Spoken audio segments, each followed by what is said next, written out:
Okay. ఈరోజు మౌర్య సామ్రాజ్యంలో మౌర్యుల పరిపాలనా విధానం నిన్న చెప్పుకున్నాం కదా! ఇప్పుడు మౌర్యులకి సంబంధించి చంద్రగుప్త మౌర్యుడు ఒకటి, తర్వాత కళింగ యుద్ధం ఒకటి, తర్వాత అశోకుడు ధర్మ విధానం. ఈ 3 కాన్సెప్ట్‌లు చెప్పుకుందాం ఈరోజు. అంటే మౌర్య సామ్రాజ్య స్థాపకుడు చంద్రగుప్త మౌర్యుడు అని అందరికీ తెలిసిందే. మీరు గతంలో కూడా చదివుంటారు. ఓకే. అయితే ఈ మౌర్యుల గురించి తెలుసుకోవడానికి కొన్ని ఆధారాలు ఉన్నాయని చెప్పాను. మళ్ళీ రిపీట్ చేస్తున్నాను అవి. నోట్ చేసుకోండి. మీ దగ్గర ఎలాగ బుక్కులు అవి పెన్నుతో రెడీగా ఉన్నారు కాబట్టి. కౌటిల్యుడి అర్థశాస్త్రం, మెగస్తనీస్ ఇండికా, ఆ రెండు రాసుకోండి. తర్వాత కౌటిల్యుడి అర్థశాస్త్రం, మెగస్తనీస్ ఇండికా,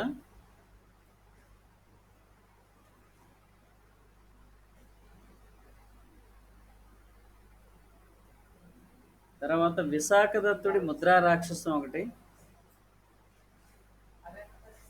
విశాఖదత్తుడి ముద్రా రాక్షసం అంటే ముద్రా రాక్షసం అనే నాటకాన్ని రాశాడు విశాఖదత్తుడు. అది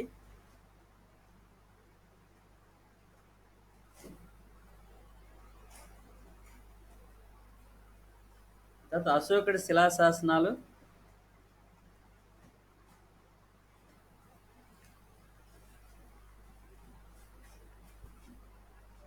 అశోకుడి శిలాశాసనాలు ఇవి ప్రధానంగా మౌర్యుల గురించి తెలుసుకోవడానికి ఆధారాలుగా మనం లభిస్తున్నాయి. ఇవి దీన్ని బట్టి రీకన్స్ట్రక్ట్ చేయడం జరిగింది. మామూలుగా చరిత్రని రాసేటప్పుడు కొన్ని ఆధారాలు బేస్ చేసుకునే రాస్తారు కాబట్టి ఇవి. అయితే మౌర్య సామ్రాజ్య స్థాపకుడు చంద్రగుప్త మౌర్యుడు, అది స్టార్టింగ్ పాయింట్. అయితే ఏ సామ్రాజ్యాన్ని తొలగించి లేదా కూల్చివేసి కొత్త సామ్రాజ్యాన్ని స్థాపించాడు? ఏ సామ్రాజ్య స్థానంలో మౌర్య సామ్రాజ్యం వచ్చింది? ఏ సామ్రాజ్య స్థానంలో వచ్చింది ఇది? చెప్పగలరా? నందవంశం. నందవంశాన్ని నిర్మూలించి మౌర్య వంశాన్ని స్థాపించడం జరిగింది కదా. ఇది నందరాజుల్లో చివరివాడు ధననందుడు. నందరాజులు ప్రజా సంక్షేమాన్ని ప్రజా సంక్షేమాన్ని కాంక్షించి పరిపాలన చేయలేదు. ప్రజా కంటకులుగా మారిన సందర్భం. అంటే వాళ్ళు విలాస జీవితానికే ప్రాముఖ్యత ఇచ్చారు తప్ప ప్రజల సుఖశాంతుల గురించి పట్టించుకోలేదు కాబట్టి. So at the same time చాణక్యుడు అవమానం పొందడం. నందరాజు కొలువులో, నందరాజుల్లో చివరివాడు ధననందుడు కదా. అది రాసుకోండి. నందరాజుల్లో చివరివాడు ధననందుడు.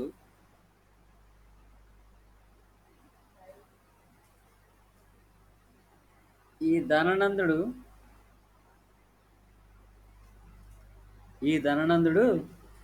చాణక్యుడిని అవమానించడం, చాణక్యుడు మళ్ళీ పగబట్టి మరి సామ్రాజ్యాన్ని నిర్మూలించడానికి కంకణం కట్టుకోవడం, దానికోసం వెతుకులాడుతున్న సందర్భంలో చంద్రగుప్త మౌర్యుడు తారసపడడం. నిన్న కూడా ఈ సందర్భం ఒకసారి చెప్పడం జరిగింది. సో ఆ విధంగా చంద్రగుప్త మౌర్యుడిని అతనికి సైన్యాన్ని సమకూర్చి, చంద్రగుప్త మౌర్యుడికి సైన్యాన్ని సమకూర్చి, ఇంకా సైన్యానికి తర్ఫీదిచ్చి నందరాజుల తాలూకా బలహీనతలు కనుక్కొని, నందరాజు వంశంలో రాక్షసామాత్యుడు అని ఒక మంత్రి ఉంటాడు. ఆ రాక్షసామాత్యుడికి ఎత్తులకు పై ఎత్తులు వేసి మరి నందరాజ్యాన్ని నిర్మూలించడం జరిగింది. ఇది ఒక ముఖ్య సంఘటన. ఎందుకంటే ఒక సామ్రాజ్యం అంతరించిపోవడం, ఇంకో సామ్రాజ్యం స్థాపించబడడం. ఇది 321 బీసీ, అంటే క్రీస్తు పూర్వం 321లో ధననందుడిని ఓడించి చంద్రగుప్త మౌర్యుడు మౌర్య సామ్రాజ్య స్థాపన చేశాడు. ఈ పాయింట్ రాసుకోండి. మామూలుగా క్రీస్తు పూర్వం 321లో నందవంశాన్ని నిర్మూలించి, అంటే అందులో ధననందుడిని, చివరివాడైన ధననందుడిని ఓడించి ఆ వంశాన్ని నిర్మూలించి ఆ వంశాన్ని నిర్మూలించి మౌర్య సామ్రాజ్య స్థాపన చేస్తాడు చంద్రగుప్త మౌర్యుడు. అయితే చంద్రగుప్త మౌర్యుడి గురించి ఎవరు ఏమన్నారు అనేది ఒక విషయం ఉంది. అంటే చంద్రగుప్త మౌర్యుడు క్షత్రియుడా, శూద్రుడా, కులహీనుడా అని రకరకాలుగా చెప్పిన వాళ్ళు ఉన్నారు. ఇప్పుడు విశాఖదత్తుడు ముద్రా రాక్షసాన్ని రచించాడు కదా, అతను ఏమంటాడంటే అందులో చంద్రగుప్త మౌర్యుడు కులహీనుడు అని వర్ణించడం జరిగింది. విశాఖదత్తుడి ముద్రా రాక్షసంలో విశాఖదత్తుని ముద్రా రాక్షసంలో చంద్రగుప్త మౌర్యుడిని కులహీనుడు అంటాడు. ఇక బౌద్ధ మత గ్రంథాలైతే చంద్రగుప్త మౌర్యుడిని క్షత్రియుడని వర్ణించారు. క్షత్రియ వంశానికి చెందినవాడని. ఆ, ఈ బౌద్ధ మత గ్రంథాలు దీపవంశం, మహావంశం, ఈ బౌద్ధ మత గ్రంథాలు ఉన్నాయి. దివ్యావధానం ఒకటి. ఈ గ్రంథాలేమో అతన్ని క్షత్రియుడిగా చెప్పడం జరిగింది. ఇక ఆ తర్వాత జైన మత గ్రంథాలు ఇతని శూద్రుడని. అయితే ఎక్కువ మంది చరిత్రకారులు అంగీకరించింది ఏంటంటే ఇతడు పిప్పిలి వన ప్రాంతంలో మోరియా అనే తెగకు చెందినవాడని. మోరియా అనే తెగకు చెందినవాడని. అంటే many historians accepted the fact of Chandragupta Maurya belongs to Maurya tribe. అందుకనే మౌర్య వంశం అనే పేరు వచ్చిందని మౌర్యవంశం అనే పేరు వచ్చిందని చరిత్రకారులు అభిప్రాయపడ్డారు. ఎనీహౌ చంద్రగుప్త మౌర్యుడు మౌర్య సామ్రాజ్య స్థాపన చేశాడు. అతనికి సహకరించిన వాడు మౌర్య చంద్రగుప్తుడికి సహకరించిన సార్ వాడు ఎవరు? చాణక్యుడు కదా. చాణక్యుడికి ఇంకో 2 పేర్లు ఉన్నాయి కదా, కౌటిల్యుడు, విష్ణు శర్మ అనే ఇంకో 2 పేర్లు ఉన్నాయి. సో చంద్రగుప్త మౌర్యుడికి పరిపాలనలో కూడా ఇతడే సహకరిస్తాడు. చంద్రగుప్త మౌర్యుడికి పరిపాలనలోను, ఇంకా ప్రధానమంత్రిగా, ఇంకా సామ్రాజ్యాన్ని స్థాపించడంలోనూ అన్ని విధాలుగా సహకరించి తనకు చేదోడు వాదోడుగా ఉన్నటువంటి వ్యక్తి చాణక్యుడు. చాణక్యుడు అర్థశాస్త్రంలో అనేక విషయాలు చెప్పడం జరిగిందని నేను చెప్పాను మీకు. అంటే ఆర్థిక వనరుల గురించి, రాజకీయాల గురించి, రాజ్యం గురించి అనేక ప్రస్తావనలు అందులో కనిపిస్తాయి మామూలుగా అర్థశాస్త్రంలో. అయితే చంద్రగుప్త మౌర్యుడు ఆ, రాజ్యాన్ని ఎలా విస్తరింపజేశాడు అనేది ఇంకొక సమస్య, ఇంకొక విషయం. అంటే రాజ్యాన్ని ఎలా విస్తరించాడు అంటే వాయువ్య ప్రాంతంలో సెల్యూకస్ సెల్యూకస్ నికిటార్ని ఓడిస్తాడని చెప్పాను. సెల్యూకస్. సార్ వాయిస్ స్లో వస్తుంది సార్. అవునా? Okay, okay. అవును సెల్యూకస్ సార్. నికిటార్ అంటే గ్రీకు, అంటే అలెగ్జాండర్ దండయాత్ర చేశాడు తెలుసు కదా, క్రీస్తు పూర్వం 327 326 ప్రాంతాల్లో అలెగ్జాండర్ దండయాత్ర జరిగింది భారతదేశం మీద. వాయువ్య ప్రాంతం వరకే వస్తాడు. తను జయించిన ప్రాంతాలని తన జనరల్ సెల్యూకస్కి అప్పగించి వెళ్ళిపోతాడు మామూలుగా. అలెగ్జాండర్ జయించిన ప్రాంతాలని తన జనరల్ అయినటువంటి, తన సేనాని అయినటువంటి సెల్యూకస్ నికిటార్కి ఇచ్చి అప్పగించేసి తిరిగి వెళ్ళిపోతాడు. వెళ్ళిపోయి బాబిలోనియాలో చనిపోతాడు 323 బీసీలో. Alexander was died at Babylonia 323 BC. అయితే ఇక్కడ సెల్యూకస్ని చంద్రగుప్త మౌర్యుడు ఓడిస్తాడు. సెల్యూకస్ వాయువ్య ప్రాంతంలో అలెగ్జాండర్ తాలూకా వారసత్వంగా అతని సామ్రాజ్యాన్ని రూల్ చేస్తూ ఉంటాడు. ఈ సెల్యూకస్ నికిటార్ని ఓడించి విశాల ప్రాంతాన్ని ఆక్రమించుకుంటాడు. ఏంటంటే అవి ప్రజెంట్ పేర్లు చూస్తే కాబూలు, కాందహారు, హెరాత్, బెలూచిస్తాన్. కాబూలు, కాందహారు, హెరాత్, బెలూచిస్తాన్ ఈ ప్రాంతాలని సెల్యూకస్ వదులుకుంటాడు. ఇవి మౌర్య సామ్రాజ్యంలో అంతర్భాగం అయిపోతాయి. ఇన్ రిటర్న్ అంటే యుద్ధం తర్వాత జరిగిన సంధిలో ఇంకో ఒప్పందం ఏంటంటే సెల్యూకస్కి 500 ఏనుగుల్ని బహూకరిస్తాడు చంద్రగుప్త మౌర్యుడు. 500 ఎలిఫెంట్స్, 500 ఏనుగుల్ని. తర్వాత తన కుమార్తె సెల్యూకస్ కుమార్తెను చంద్రగుప్త మౌర్యుడు వివాహం చేసుకున్నట్లుగా కొన్ని కథలు చెప్తున్నాయి, కానీ చారిత్రపరంగా పూర్తి ఆధారాలు లేవు. కానీ మామూలు జనరల్‌గా పుస్తకాల్లో ఆ ప్రస్తావన గూడా కనిపిస్తుంటుంది. ఏంటది సెల్యూకస్ నికేటారు తన కుమార్తెనిచ్చి చంద్రగుప్త మౌర్యుడికిచ్చి వివాహం చేశాడని. ఆ ఒప్పందంలో భాగంగాను. ఇంకొక విషయం ఏంటి సెల్యూకస్ నికేటారు తన రాయబారిని మెగస్తనీస్‌ని చంద్రగుప్త మౌర్యుని కోర్ట్‌కి వస్తాడు గ్రీకు రాయబారిగా. ఓకే. ఓకే. గ్రీకు రాయబారిగా మెగస్తనీసు మౌర్య సామ్రాజ్యానికి అదే పాటలీపుత్రానికి వస్తాడు మెగస్తనీస్. ఇది చంద్రగుప్త మౌర్యుడి సామ్రాజ్య విస్తరణలో ఇదొక ముఖ్యమైనటువంటి భాగం. ఆ తర్వాత ఇక్కడ దక్షిణ ప్రాంతంలో ఈ ఇప్పుడు ఇప్పుడు ప్రెజెంట్ కేరళ, తమిళనాడు ఈ ప్రాంతం మినహా మిగతా భారతదేశం అంతటి కూడా మౌర్య సామ్రాజ్యంలోనే అధీనంలోనే ఉంది. ఇక కళింగ ప్రాంతం అదొకటి మినహా. కళింగ ప్రాంతం ప్లస్ పూర్తిగా దక్షిణ ప్రాంతంలో ఏంటది తమిళనాడు, కేరళ ప్రాంతం తప్ప మిగతా భారతదేశం అంతా కూడా చంద్రగుప్త మౌర్యుని అధీనంలో ఉన్నట్టే. ఒక కళింగను వదిలేయడం జరిగింది. అయితే ఇది చంద్రగుప్త మౌర్యుని తాలూకా పూర్తి సామ్రాజ్యం. ఇతడు ప్రజా సంక్షేమాన్ని కోరి పరిపాలించాడు. అసలు మౌర్య సామ్రాజ్యానికి పునాదులు వేసిన వాడు కూడా చంద్రగుప్త మౌర్యుడే. ఆ తర్వాత దాన్ని కాస్త విస్తరించి మెరుగుపరిచిన వాడు అశోకుడు కానీ అసలు ఒరిజినల్ మౌర్య సామ్రాజ్య పరిపాలనా విధానానికి రూపశిల్పి ఎవరంటే చంద్రగుప్త మౌర్యుడు. దానికి అర్థశాస్త్రాన్ని బేస్ చేసుకొని గొప్ప సెంట్రలైజ్డ్ అడ్మినిస్ట్రేషన్ని కేంద్రీకృత పాలనా వ్యవస్థని ప్రారంభిస్తాడు. కేంద్రీకృత పాలనా వ్యవస్థ. ఏ అయితే చంద్రగుప్త మౌర్యుడి గురించి మరొక విషయం ఏమిటంటే చంద్రగుప్త మౌర్యుడు తన పాలనా చివరి కాలంలో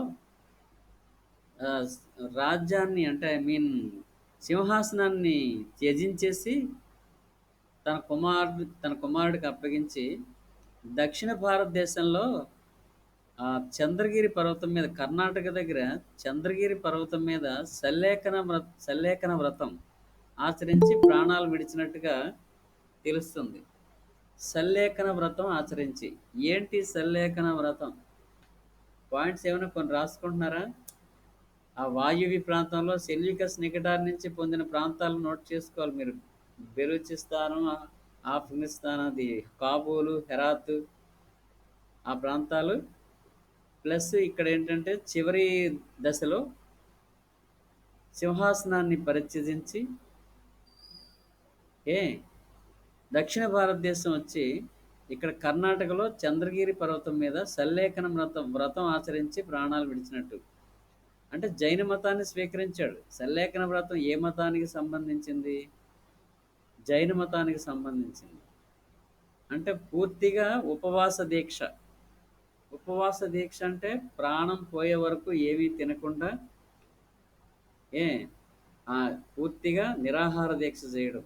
ఈవెన్ మంచినీళ్ళు కూడా తాగకుండా అన్నం తినకుండా అలాగే ఎన్నాళ్ళు ఉండగలిగితే అన్నాళ్ళు ఉండి ప్రాణాలను వదిలేయడం సల్లేఖన వ్రతం అంటాం. ఈ సల్లేఖన వ్రతం చాలా కష్టతరమైంది. ఇది జైన మతంలో ఒక ముఖ్య మోక్ష మార్గంగా చెప్తారు. ఈ వ్రతాన్ని ఆచరించిన వాడు చంద్రగుప్త మౌర్యుడు. అంటే జైన మతాన్ని స్వీకరించాడు అనమాట. దాని ప్రకారం జైన మతాన్ని స్వీకరించి సల్లేఖన వ్రతాన్ని ఆచరించాడు. ఈ పాయింట్ ఒకటి రాసుకోండి మీరు. జైన మతాన్ని స్వీకరించి సల్లేఖన వ్రతాన్ని ఆచరించి ప్రాణాలు విడుస్తాడు చంద్రగుప్త మౌర్యుడు. సో ఈ విధంగా చంద్రగుప్త మౌర్యుడు మీకు షార్ట్ నోట్ రాయాల్సి వస్తే ఇలా రాయాలి. క్రీస్తు పూర్వం 321లో నందవంశాన్ని నిర్మూలించి అనగా నందవంశంలో చివరి వాడైనటువంటి ధననందుడిని ఓడించి క్రీస్తు పూర్వం 321లో మౌర్య సామ్రాజ్యాన్ని స్థాపించాడు. ఇతడు గొప్ప వీరుడు, పరిపాలనా దక్షుడు అని రాస్తూ అతడు సెల్యూకస్ నికేటార్ని ఓడించి అతడు పొందిన ప్రాంతాలు రాయాల్సి ఉంటుంది మీరు. ఈ కాందహారు, కాబూలు, హెరాతు, బెలూచిస్తాను ఈ ప్రాంతాలను పొందినట్టుగా రాయాల్సి ఉంటుంది. ఆ తర్వాత మొత్తం సామ్రాజ్య విస్తీర్ణం రాస్తారు. కౌటిల్యుని అర్థశాస్త్రాన్ని బేస్ చేసుకొని విశాల సామ్రాజ్య స్థాపన, గొప్ప పరిపాలనా విధానాన్ని ప్రవేశపెట్టడం, సంక్షేమ కార్యక్రమాలు చేపట్టడం. తర్వాత సుదర్శన తటాకాన్ని తవ్విస్తాడు సౌరాష్ట్ర ప్రాంతంలో. అదొకటి రాసుకోవాలి. సౌరాష్ట్ర ప్రాంతం అంటే ఇప్పుడు ప్రెజెంట్ గుజరాత్ ప్రాంతంలో నీటిపారుదల సౌకర్యాల కోసం, నీటిపారుదల సౌకర్యం కోసం అంటే వ్యవసాయాభివృద్ధికి నీటిపారుదల గురించి సుదర్శన తటాకాన్ని తవ్విస్తాడు. సుదర్శన తటాకం అదొకటి మీరు నోట్ చేసుకోండి.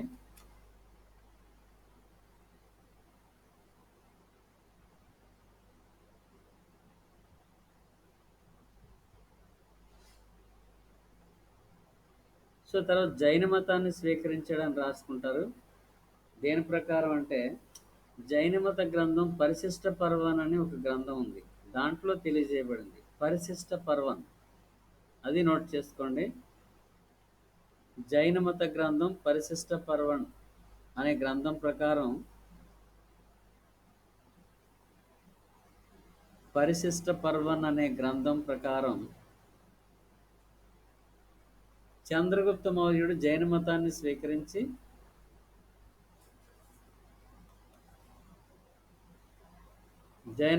స్వీకరించి సల్లేఖన వ్రతాన్ని అవలంబించి ప్రాణాలు విడిస్తాడని ఆ పాయింట్ రాసుకోండి.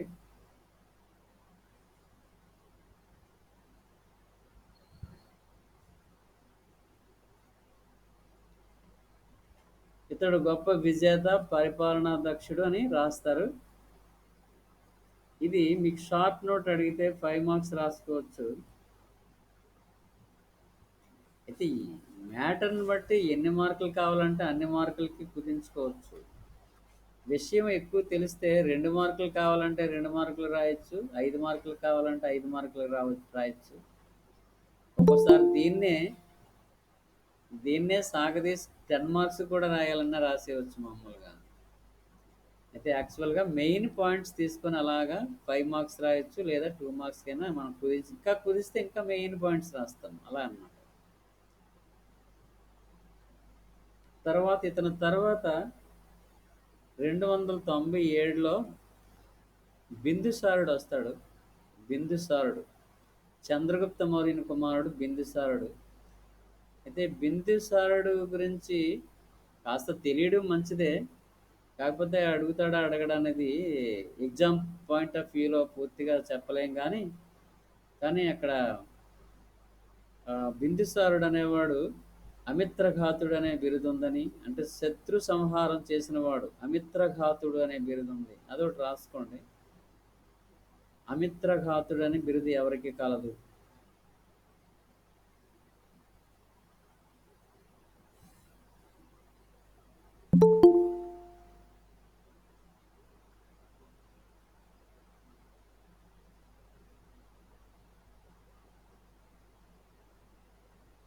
అయితే ఇతడు గ్రీకు రాజులతో సంబంధాలను కొనసాగిస్తాడు. సిరియా రాజు యాంటియోకస్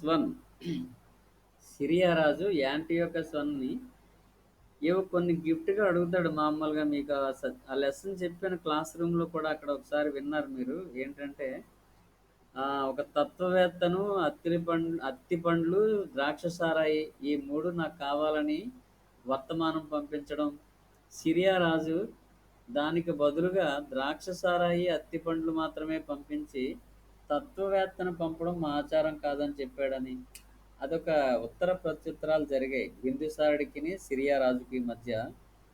ద్రాక్షసారాయి, అత్తి పండ్లు, తత్వవేత్త ఈ ముగ్గురిని పంపించమని 3 అంశాలను. దానికి ప్రత్యుత్తరంగా 2 పంపిస్తాడు. ఆ 2 ఏంటంటే అత్తి పండ్లు, ద్రాక్షసారాయి. ఇక తత్వవేత్తను పంపించడం మా దేశ ఆచారం కాదని చెప్పడం. అదొక ఇన్సిడెంట్ జరిగింది. మీకు ఏదైనా కాంపిటేటివ్ వ్యూలో అది పనికొస్తుంది మామూలుగా. ఇతని కాలంలో మామూలుగా 84,000 మంది గ్రామాధికారులతో ఒక సమావేశాన్ని ఏర్పాటు చేశాడని, పరిపాలనా వ్యవస్థను మెరుగుదిద్దాడని చెప్తారు మామూలుగా. అయితే తర్వాత అశోకుడు వస్తాడు. అశోకుడు క్రీస్తు పూర్వం 272 నుంచి 232 కాలం యాక్చువల్గా అశోకుడి తాలూకా కాలం యాక్చువల్గా క్రీస్తు పూర్వం 272 నుంచి 232. అంటే పైనుంచి కిందకి క్రీస్తు పూర్వం అంతా పైనుంచి కిందకి లెక్కిస్తామని చెప్పాం. క్రీస్తు పుట్టక ముందు చరిత్ర అంతా కూడా పైనుంచి కిందకి ఆరోహణ, క్రీస్తు పుట్టిన దగ్గర నుంచి అవరోహణ, అట్నుంచి అవరోహణ, క్రీస్తు పుట్టిన దగ్గర నుంచి ఆరోహణ, కింద నుంచి పైకి 1 2 3 4 5 అలాగా క్రీస్తు పుట్టిన తర్వాత.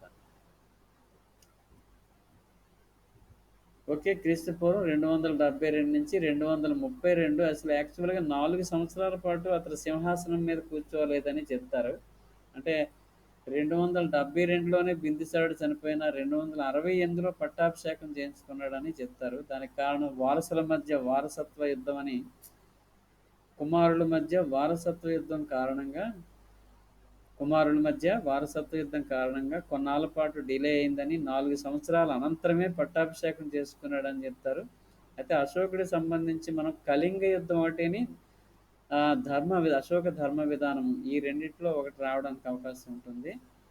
కళింగ యుద్ధంలో తర్వాత అశోకుడి ధర్మ విధానం. కళింగ యుద్ధం క్రీస్తు పూర్వం 261. ఇది తరచుగా ఇంటర్మీడియట్ దగ్గర నుంచి మీరు విన్నదే, చదివిందే. కాకపోతే దాంట్లో కొంచెం డీటెయిల్గా వింటారు. కళింగ ప్రాంతం, ప్రజెంట్ ఒరిస్సా ప్రాంతం, కళింగ నేల. ఆ కళింగ ప్రాంతం అది చంద్రగుప్త మౌర్యుడు కళింగని ఆక్రమించలేదు. అది అలాగే ఇండిపెండెంట్గానే ఉంది. కానీ అశోకుడు దాన్ని ఏ విధంగా అయినా సరే మౌర్య సామ్రాజ్యంలో కలపాలని అనుకుంటాడు. ఇది ఉత్తర దక్షిణ భారతదేశాలు రవాణా మార్గాలకు ఇబ్బందిగా ఉందని, తూర్పు దేశాలతో వ్యాపారం చేయడానికి ఇబ్బందిగా ఉందని చరిత్రకారుల అభిప్రాయం. ఏంటది? తూర్పు దేశాలతో వ్యాపారం చేయడానికి కళింగ ప్రాంతం అడ్డంకిగా ఉందని, ఇంకోటి దక్షిణ తూర్పు భారతదేశాలకి మధ్యలో రవాణా మార్గాలకి కొంచెం ఇబ్బందికరంగా, ఆటంకంగా ఉందని చెప్పి ఈ కళింగని ఆక్రమించాలని అశోకుడు తలచినట్లుగా తెలుస్తుంది. అనుకున్న ప్రకారమే అశోకుడు 261 బీసీలో కళింగతో భారీగా యుద్ధం చేయడం. ఆ యుద్ధంలో పెద్ద నష్టం, ప్రాణ నష్టం, ధన నష్టం అంతా జరిగింది. అది అశోకుడు 13వ శిలాశాసనంలో తెలియజేయబడింది. ఇది నోట్ చేసుకోండి.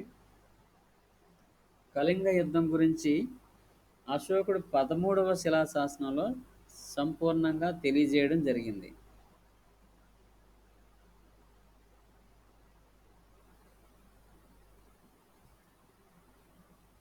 పదమూడవ శిలాశాసనం.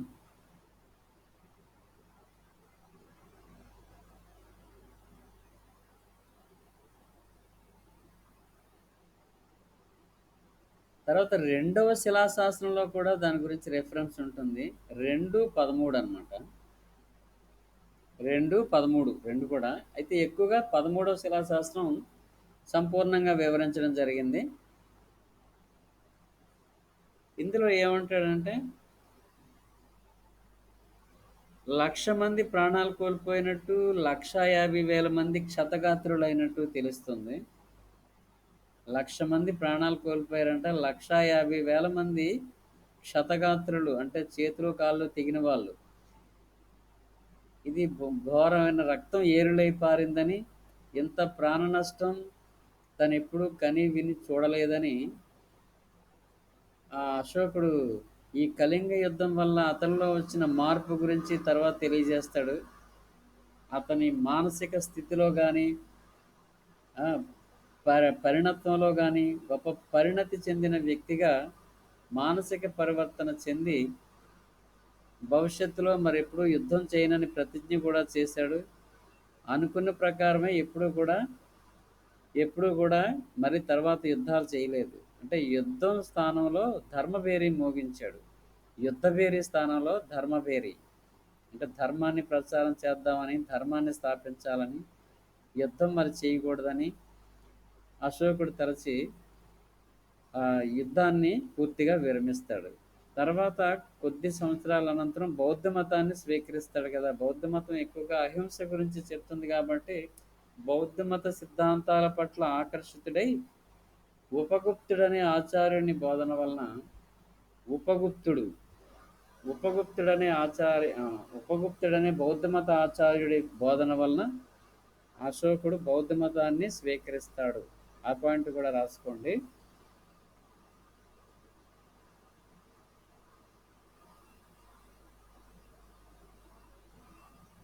ఉపగుప్తుని బోధన వలన బౌద్ధ మతాన్ని స్వీకరించాడు.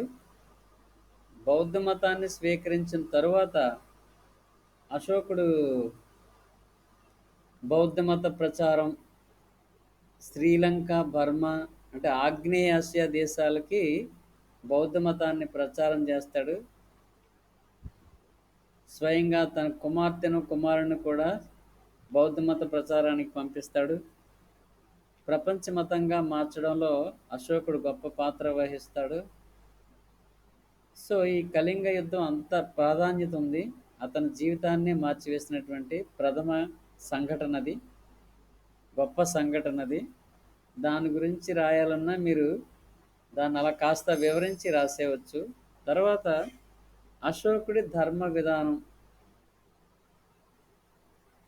అశోకుడి ధర్మ విధానం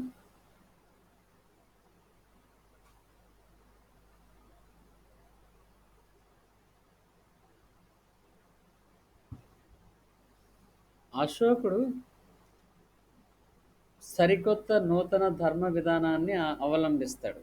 అంటే it is not related to any religion. ఇది ఏ మతానికి సంబంధించిన లేదా ఫలానా మతం ఆధారంగా ఆ మతంలో ఉన్న విషయాలనే ప్రస్తావించాడు అని అనడానికి లేదు. ఇంచుమించుగా అన్ని మతాలలో ఉన్నటువంటి గొప్ప విషయాలన్నీ కూడా క్రోడీకరించినట్టుగా తన సొంత ధర్మ విధానం ఇది. సొంత ధర్మం అంటే సరికొత్తగా ఇది ఏ మతంతో సంబంధం లేకుండానే కనిపిస్తుంది. ఈ ధర్మ విధానం ఏమిటి? దీన్ని సోషల్ కోడ్ ఆఫ్ కాండక్ట్ అని అనొచ్చు. సోషల్ కోడ్ ఆఫ్ కాండక్ట్ అంటే సాంఘిక ప్రవర్తన నియమావళి. సాంఘిక ప్రవర్తన నియమావళి నోట్ చేసుకోండి. అది సాంఘిక ప్రవర్తన నియమావళిది నూతన ధర్మ విధానం. Ashoka announced a new dharma policy. Ashoka announced a new ధర్మ పాలసీ. దీని ప్రకారం ఏం చెప్పాడు? అసలు ఈ ధర్మ విధానంలో అశోకుడు చెప్పినటువంటి విషయాలు ఏమిటి? అశోకుడు ధర్మ విధానంలో ఏమంటాడంటే, ఇవి సాధారణంగా ఏ వ్యక్తి అయినా పాటించగలిగే విషయాలు. ఇవి ఏమిటంటే అవి మామూలుగా అహింసను పాటించాలి. సో అహింసను పాటించాలి. ఇందులో ఏముంది? అన్ని మతాల్లో అహింస గురించి ప్రస్తావన ఉంటుంది. జైన మతంలోను, బౌద్ధ మతంలోను, హిందూ మతంలోను, క్రిస్టియన్ ఏ మతంలోనైనా సరే. అంటే అప్పుడు క్రిస్టియన్ మతం లేదనుకోండి, కానీ అప్పటికి ఉన్నటువంటి జైన, బౌద్ధ, హిందూ మతాల్లో అహింస గురించి నొక్కి చెప్పడం జరిగింది. అహింసని పాటించాలి. అంటే మన వలన ఎవరు బాధపడకూడదు. జంతువులైనా మనుషులైనా సరే ఎవరు హింసకి గురవ్వకూడదు. అందుకని ప్రతి ఒక్కరూ అహింసని పాటించాలి. నెక్స్ట్ పరమత సహనాన్ని పాటించాలి. పరమత సహనం నోట్ చేసుకుంటున్నారా లేదా? ఫస్ట్ అహింస, 2 పరమత సహనం. పరమత సహనం అంటే ఇప్పుడు మత సహనం అంటే నీ మతాన్ని నువ్వు ఆచరించుకోవచ్చు. అట్ ది సేమ్ టైం అదే సందర్భంలో ఇతర మతాలను దూషించరాదు. ఇతర మతాలను దూషించరాదు. ఇప్పుడు జనరల్గా మత ప్రచారంలో తమ మతం గురించి గొప్పగా చెప్పుకుంటూ సాటి మతాల వారిని అవమానించడం, హింసించడం లాగా చేస్తూ ఉంటారు. అలా కాకుండా నీకు నచ్చిన మతాన్ని స్వీకరించుకోవచ్చు, కానీ ఇతర మతాలను దూషించకూడదు. తన మతమే గొప్పదని ప్రత్యేకంగా చెప్పకూడదు. సో ఆ విధంగా పరమత సహనాన్ని పాటించాలి.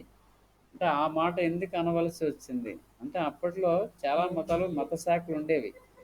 జైన మతం, బౌద్ధ మతం, ఇంకా ఆజీవికా మతం, హిందూ మతంలో శైవ, వైష్ణవ, అలాగే ఇలా రకరకాలుగా అందులో శాఖలుగా విడిపోయినటువంటి మత పరిస్థితులు. జనాల మధ్య సామరస్యం లేదు, మతపరమైనటువంటి సామరస్యం లేదు. ఒకరి పట్ల ఒకరు ద్వేషపూరిత వాతావరణంలో సమాజంలో విడిపోయి ఉండేవారు. మరి వీళ్ళందరి మధ్య రిలీజియస్ హార్మోనీని క్రియేట్ చేయాలి. రిలీజియస్ హార్మోనీ అంటే మత సామరస్యాన్ని పెంపొందించాలి. ఈ మత సామరస్యం కోసమే ఆ మాట అంటాడు, పరమత సహనం పాటించాలి. సో తర్వాత ప్రాణుల పట్ల భూతదయ కలిగి ఉండాలి. భూతదయ అంటే ఇప్పుడు మనకు కనిపించే అనేక ప్రాణులు మన కళ్ళ ముందు కనిపిస్తాయి, వాటికి హాని చేయకూడదు. అదే భూతదయ అంటే. తర్వాత గురువులను, తల్లిదండ్రులను గౌరవించాలి. గురువులను, తల్లిదండ్రులను గౌరవించాలి. అది కూడా నోట్ డౌన్. గురువులను, తల్లిదండ్రులను గౌరవించాలి. పేదవాళ్ళను ఆదరించాలి, లేని వాళ్ళకి సాయం చేయాలి.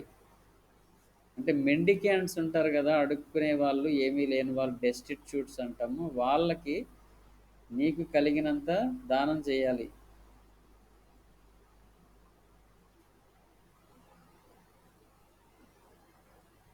ఇంకా ఆత్మ నిగ్రహం కలిగి ఉండాలి. ఆత్మ నిగ్రహం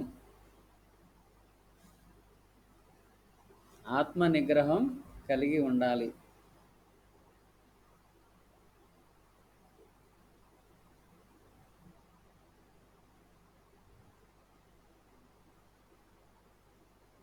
ఆత్మ నిగ్రహం కలిగి ఉండాలి రాశారా. తర్వాత పొదుపును పాటించాలి. అంటే అప్పుడు ఈ పండగలని, పెళ్ళిళ్ళని, లేకపోతే ఇంకా రకరకాల పేర్ల మీద, సంస్కారాల పేరు మీద విపరీతమైన ఖర్చు చేసేవారు, అప్పులు చేసి మరి. అదే పరిస్థితి నేటి సమాజంలో కూడా కనిపిస్తుంటుంది మనకి. ఒకరిని చూసి ఒకరు అప్పులు చేసి మరి పెళ్ళిళ్ళకి, పబ్బాలకి బోల్డ్ డబ్బు వెచ్చిస్తూ ఉంటారు, అప్పుల పాలైపోతుంటారు. ఈ విషయాన్ని అప్పుడే అశోకుడు సమాజానికి ఒక సందేశంగా ఇచ్చాడు. ఎవరు కూడా గొప్పలకి పోకూడదు, పొదుపును పాటించాలి అని అప్పుడు అశోకుడు ధర్మసూత్రాల్లోనే కనిపిస్తుంది మామూలుగా మనకి. సో ఇవన్నీ అలాగా ఒక్కొక్క దాని గురించి ఒక్కొక్క లైన్ రాసుకుంటూ మీరు వెళ్ళినా సరిపోతుంది. అశోకుడి ధర్మ విధానం అంటాం. అయితే అశోకుడి తాలూకా ధర్మ విధానం అది పాటించగలిగిందే. ఇవన్నీ పాటిస్తే స్వర్గప్రాప్తి లభిస్తుంది అంటాడు. మళ్ళీ ఇవన్నీ పాటించగలిగిన వాళ్ళు స్వర్గానికి చేరుకోవచ్చు అనే పదం వాడతాడు. అది హిందూ మతానికి సంబంధించింది. స్వర్గం అనేది స్వర్గప్రాప్తి లభిస్తుందని చెప్పడం జరిగింది. ఓకే, ఇది అయితే ఈ ధర్మ విధానం ప్రజలందరూ ఆచరిస్తున్నారా లేదా? దీనికోసం ఈ ధర్మ విధానాన్ని ప్రజలందరూ ఆచరించేటట్లు చేయడం ఒక ముఖ్య విధి కాబట్టి అందుకోసం ప్రత్యేకంగా ఒక అధికారులు నియమించాడు. అలా ధర్మ మహామాత్రులు అని. ధర్మ మహామాత్రులు అంటే ధర్మాన్ని ఇచ్చే, అశోక ధర్మాన్ని ప్రజలు పాటించేటట్లు చూడడం వాళ్ళ బాధ్యత. దానికోసం ప్రజల్ని అటువైపుగా తీసుకెళ్ళాలి, ప్రజలు అవి పాటించేటట్లుగా చూడాలి. ప్రత్యేక ఒక మంత్రివర్గం దానికోసం. సో అశోకుడి ధర్మ విధానం ఇది మీరు ఈజీగా ఇది గుర్తుండాలి మామూలుగా. అశోకుడి ధర్మ విధానం అని ఎప్పుడైనా మీకు ఇంటర్వ్యూలో అడిగితే జనరల్గా ఇటువంటి క్వశ్చన్సే అడుగుతుంటారు. అశోకుడి ధర్మ విధానం అంటే తెలుసా అని. సో మన కాన్సెప్ట్లో ఇప్పుడు ఈరోజు చెప్పుకున్న 3 కాన్సెప్ట్లో ప్రధానంగా చంద్రగుప్త మౌర్యుడు షార్ట్ నోట్, రేర్గా బిందుసారుడు, కళింగ యుద్ధం అకేషనల్లీ, అశోకుడి ధర్మ విధానం రిపీటెడ్లీ ఇలా అడగడం జరుగుతూ ఉంటుంది. అయితే వాళ్ళేదో ఈ పరీక్షలో అడిగేస్తారని కాదు. భవిష్యత్తులో మనం రాయబోయే పరీక్షలన్నిటికీ కూడా ప్రతి పాయింట్ మైండ్‌లో ఉంచుకోవాలి మామూలుగా.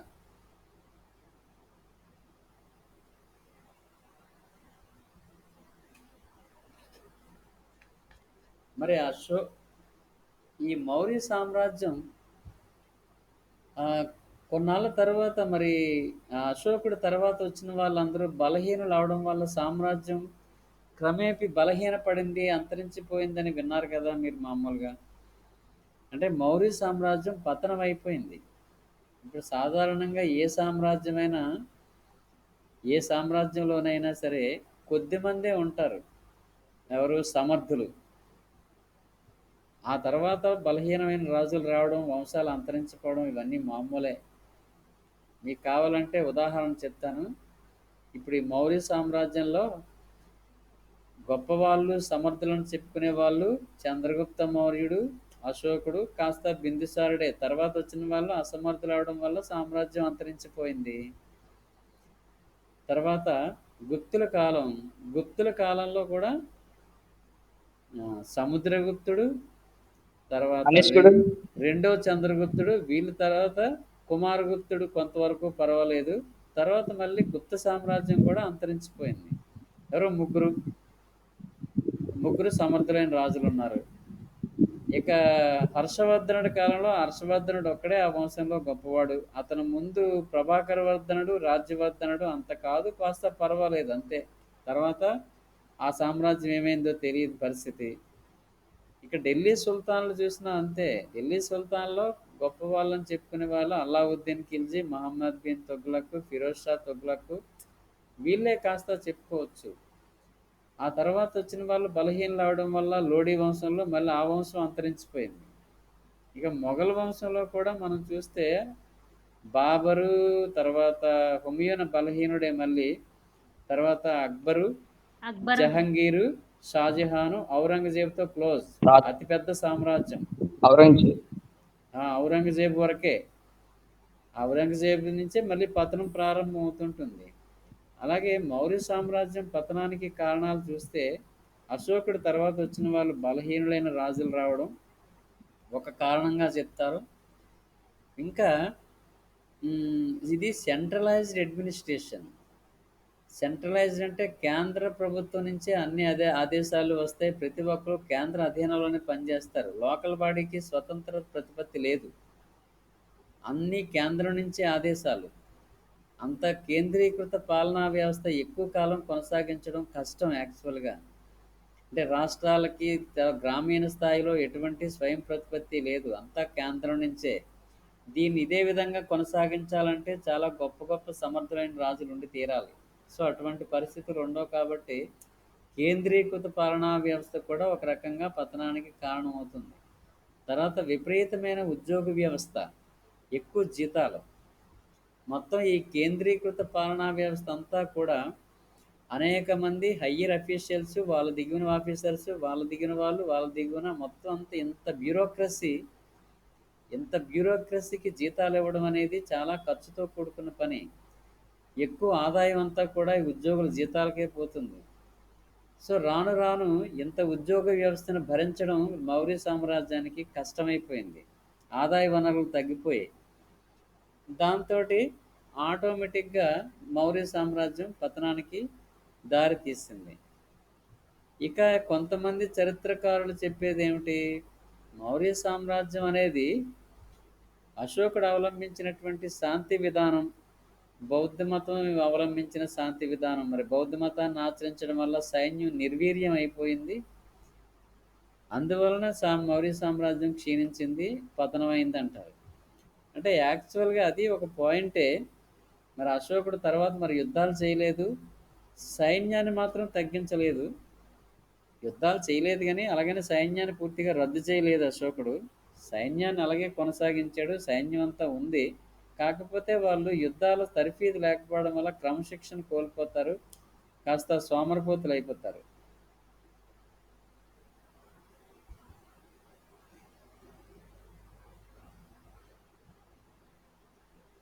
ఓకే. అయితే ఈ విధంగా అశోకుడు అవలంబించినటువంటి శాంతి విధానం కూడా మౌర్య సామ్రాజ్య పతనానికి కారణమవుతుంది. వినిపిస్తుందా?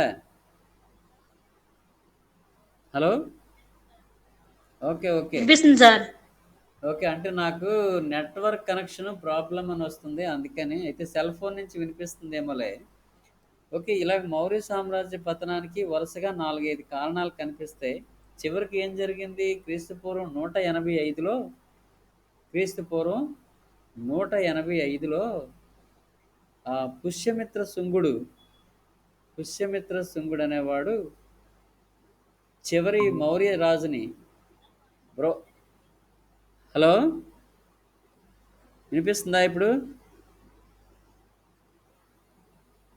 చివరి మౌర్య రాజుని బృహద్రథుడిని చంపేసి సార్ వాయిస్ వినిపించట్లేదు.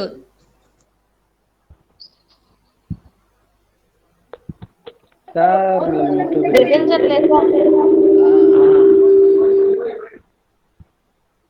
ఇప్పుడు వినిపిస్తుందా? వినిపిస్తుందండి.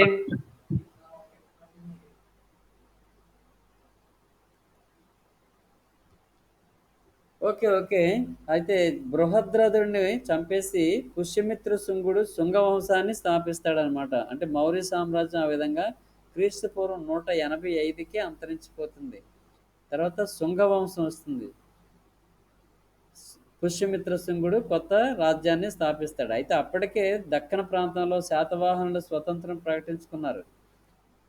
వాయువ్య ప్రాంతంలో గ్రీకులు స్వతంత్ర పాలన ప్రారంభించారు.